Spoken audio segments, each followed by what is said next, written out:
Hey everyone, so our next medicine is ammonium muriaticum. इसका common name sal ammoniac and ammonium chloride है। ये जो sol एमोनियक है इसका नेचुरल फॉर्म है। अगर हम इसके सोर्स की बात करें तो जैसे कि नाम से पता चल रहा है ये मिनरल किंगडम से बिलोंग करता है। माइजम ये सोरिक माइजम का है। टेम्परामेंट स्लगिश टेम्परामेंट है। थर्मल रिएक्शन चिली पेशेंट होता है ये। प्रूवर इसके कौन है तो डॉक्टर नैनिंग है एंड र्यूमेल है। 1833 में इन्होंने इसके बारे में बताया था। अब अगर हम बात करें ये जो वर्ड एमोनियम क्लोराइड है इसको जो डिराइव किया था ये इसमें एक ईरानियन फ्रेज भी यूज हुआ था Enosh adder. Enosh adder means immortal fire, ठीक है।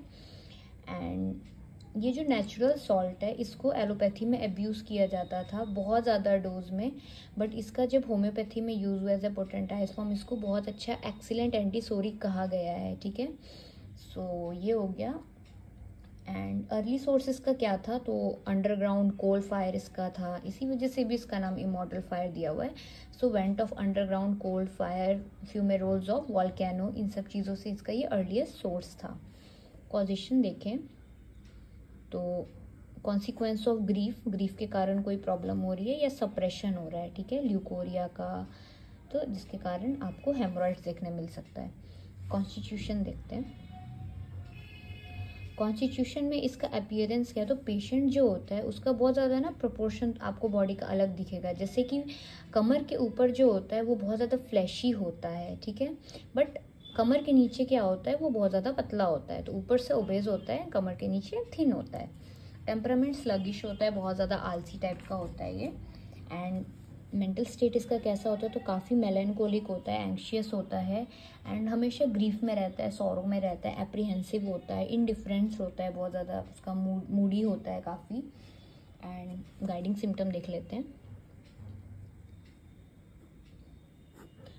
तो ड्यूरिंग मेंसेस अगर इसमें डायरिया, वॉमिटिंग, ब्लडी डिस्चार्ज की प्रॉब्लम आ रही है तो ड्यूरिंग मेंसेस अगर डायरिया हो रहा है, वॉमिटिंग हो रही है, ब्लडी डिस्चार्ज हो रहा है बॉवल से, या पेन हो रहा है पैर में न्यूरैल्जिक टाइप का, और रात में काफ़ी प्रोफ्यूज ब्लीडिंग हो रही है, इस केस में भी ये इंडिकेटेड है।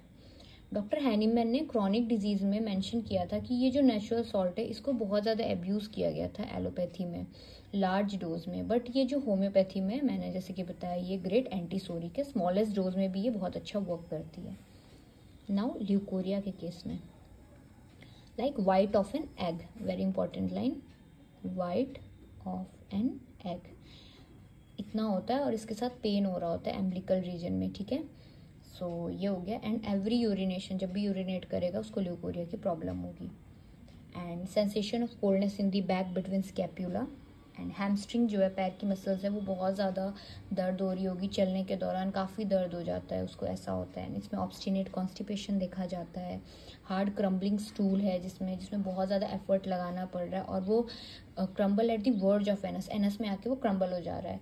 हेमोरॉइड्स देखा जाता है इसमें, सोर, स्मार्टिंग, बर्निंग, स्टिंगिंग, है ना। आफ्टर सप्रेस ल्यूकोरिया, मैंने बताया ये ल्यूकोरिया सप्रेस कर दिया तो उसके बाद अगर हेमोरॉइड्स की प्रॉब्लम है, पेशेंट कैसा आएगा तो यूजुअली जो पेशेंट आएगा वो काफ़ी, आपको बताया बॉडी बहुत डिस्प्रपोर्शनेट होगी, कमर के ऊपर में मोटा होगा, पैर उसके पतले दुबले होंगे, या फिर कोई फीमेल आएगी जो कि ये शिकायत लेके आएगी बहुत ज़्यादा अर्ली मेंसेस हो रहा है, काफ़ी पेन हो रहा है हाथ पैर में, न्यूरैल्जिक टाइप का पेन हो रहा है एंड वॉमिटिंग हो जा रही है, डायरिया हो जा रहा है, ब्लड डिस्चार्ज आ रहा है, हेमोरॉइड्स हो रहा है साथ में, तो ये सब प्रॉब्लम लेके आएगी।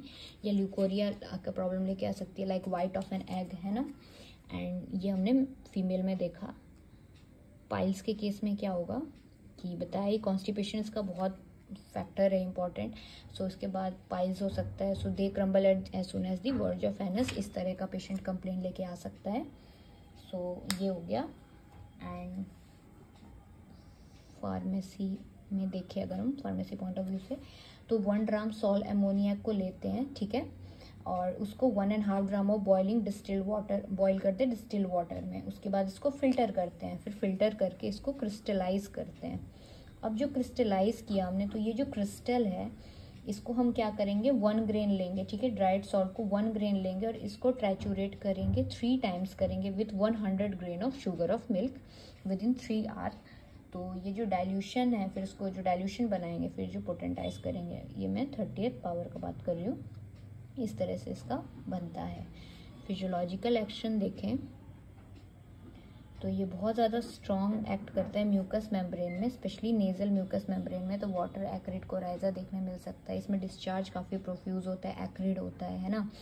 एंड ये सर्कुलेशन पे भी एक्ट करता है, काफ़ी थ्रॉबिंग कॉज कराता है, नर्वस सिस्टम पे भी एक्ट करता है एंड टेंडन्स पे भी एक्ट करता है। थेराप्यूटिक्स की बात करें तो ये अर्थराइटिस में, ब्रोंकाइटिस में, menstrual disorder, leucorrhoea, constipation, rhinitis, sciatica, इन सब चीज़ों में इंडिकेटेड है। And potencies according to susceptibility हम पोटेंसी डिसाइड करते हैं। सो ये हो गया अमोनियम म्यूर के बारे में। Thank you.